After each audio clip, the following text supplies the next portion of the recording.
Over the next 3 nights, Most Haunted Live attempts to cast light on the dark mysteries and myths in Manchester's most paranormally active locations.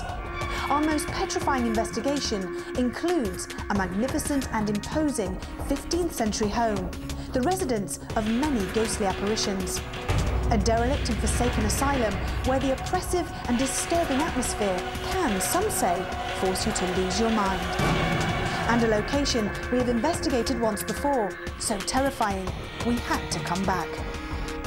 Prepare to be scared out of your mind. All this and so much more over the next 3 nights on Most Haunted Live.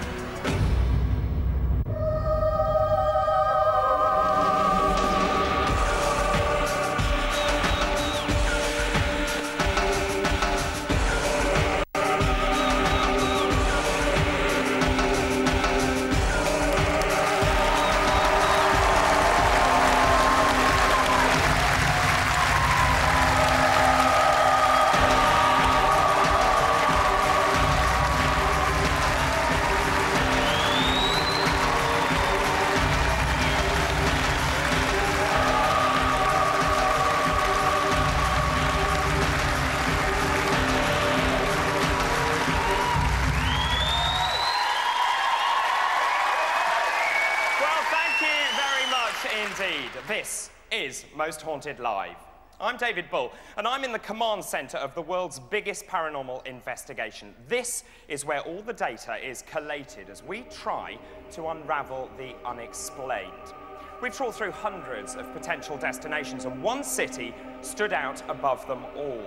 It's a city rich in blood-curdling stories, strange sightings, and chilling events.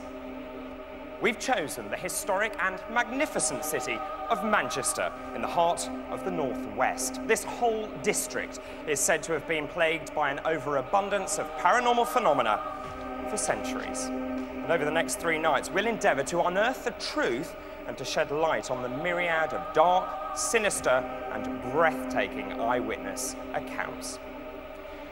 Well, our investigation relies on a group of very brave paranormal investigators which are sent out from this very nerve centre. So let's meet the leaders of that investigation team.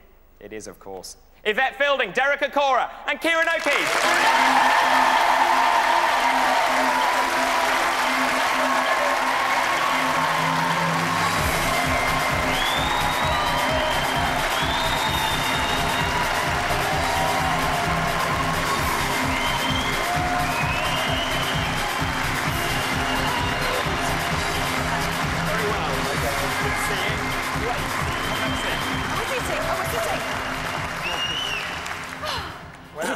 Whether we were sitting or standing. No, we're sitting tonight. Oh, we are. Unusual, I know. Yes. Now, it's very good to see all of you. Are you all feeling okay? And you? Thank Yes. you very much. Feeling okay? Yes, great, thanks. One thing I do want to ask you, Yvette, how are you feeling? Because the last time we met, as I'm sure you'll remember, we sent you down a rather large, nasty, big black hole in the ground.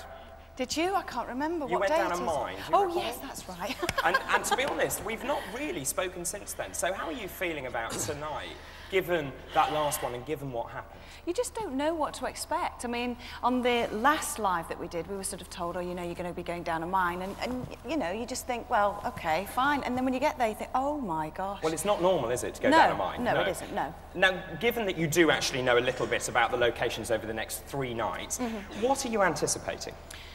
The thing is, and the first night is always nerve-wracking for me, and I know for the rest of the team, because you're thinking, please make something happen, please let something happen. But the history of this place and where we're going, something should happen. I have to say, there are a couple of the locations that even I think aren't very pleasant. Yes, a couple of the locations over the next few nights, yeah, they're all horrific. They're not good. Yeah. Now, let me just ask you, Derek, how are you feeling in terms of what you're picking up? You've just arrived, you're here for the next 3 nights. How are you feeling? Well, from early today, David, the psychic guttural feeling, as I call it, is being on alert. Now, when that happens, and it doesn't happen at every location right away, that's some kind of like, not so much negative warning signal, but a signal to say, hey, there's stuff happening where we're actually going to go to. Okay. Now, Kieran, obviously you're looking for scientific proof of the existence of the paranormal or otherwise. Yeah. How will you try and move the investigation forward? Well, I think one thing that I'm trying to do anyway is try and automate it. So take out the human aspect and just try and make it more scientific. So record the temperature, but have it going on in the background and analyze the data later if somebody says, oh, suddenly there's a cold spot. In addition to that, I think everybody is starting to grasp these skeptical ideas that I have, and they're armed with them when we go out and do the investigation, which makes, if anything paranormal happens and they interpret it as paranormal, it makes it a lot more evidential. Well, I have to say that's a very interesting thought. Now, time is very much of the essence. Are you ready? We are, we certainly are. Can I just say one thing before we go? Can I just say hello to the hype group at the NSPCC Southampton? Hello, guys. I hope you're all okay. I promised I'd say hello to them. Of course, and a very big hello from all of us. And I'm very pleased that they're all watching, so hello to you. You're ready? Yes. You need to be ready. Ooh, ladies and gentlemen, give them a big round of applause as we send them out. They're turning down the floor, Kieran O'Keefe.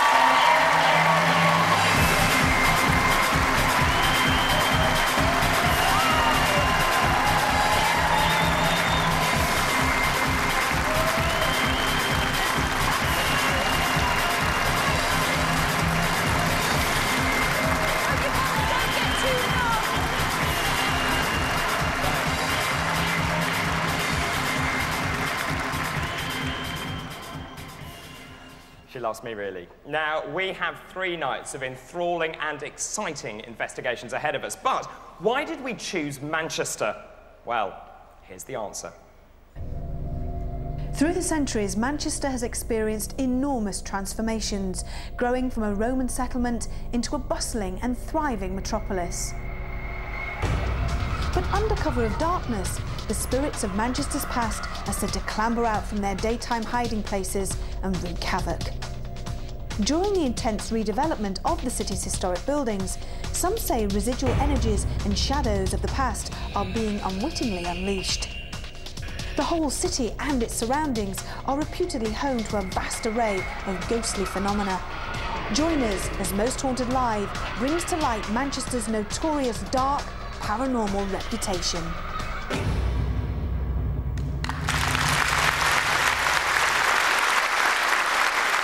Well, tonight our studio is based here in the city of Manchester, but the team will be investigating the area of Stockport, which is on the outskirts of the city.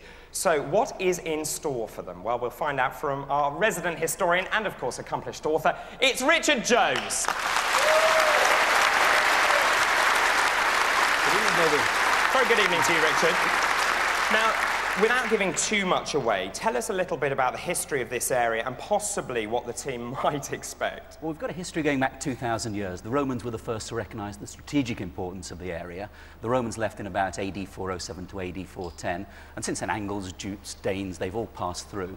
And tonight as well, we've got a wonderful haunted house as well. Yeah, how important is that to have that sort of length of history, do you think, for one of these investigations? I think it's... I don't suppose it's that important to the investigation because, of course, ghosts can appear in relatively modern buildings. But I think when you've got that real stretching back history, I think you've then got the opportunity for hauntings to take place and for things to be picked up on as well. Well, we'll see, won't we? We will. OK, thank you for the moment, Richard. Let's also welcome our other experts. It's parapsychologist Dr. Matthew Smith and medium and astrologer David Wells.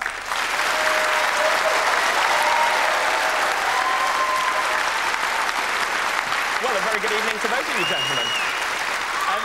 Now, just for the record, Matthew, here we are again. For the record, in front of this audience, in front of people at home, the millions of people at home, yes. Where exactly do you stand when it comes to paranormal activity? Well, I think I would see myself same as Kieran. We're both scientists, we're both psychologists by training, and I am sceptical in the kind of true sense. I doubt things unless there is very strong evidence to suggest otherwise. So we don't go into these investigations thinking, oh, it's all going to be a load of rubbish, there's nothing that can convince us. We do not believe in ghosts. But we need good, solid evidence to allow us to say, look, here's some good evidence of something happened that could well be paranormal. OK, let me just ask you something. I'm often stopped in the street by people asking me what I believe. What do you say to people when they say, have you ever seen anything you can't explain?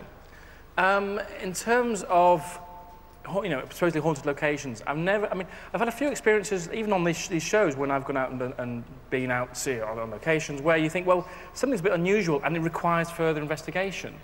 And whether or not that further investigation would allow us to find a normal explanation or whether it could be genuinely paranormal, then it's difficult to kind of do that. But I'm not someone who will say, yeah, I've seen ghosts, or I've seen nothing at all. I actually really am open-minded. I do sit on the fence because I'm willing to be convinced. Just that I think my threshold of evidence is probably slightly higher than some other people's. Okay, fair.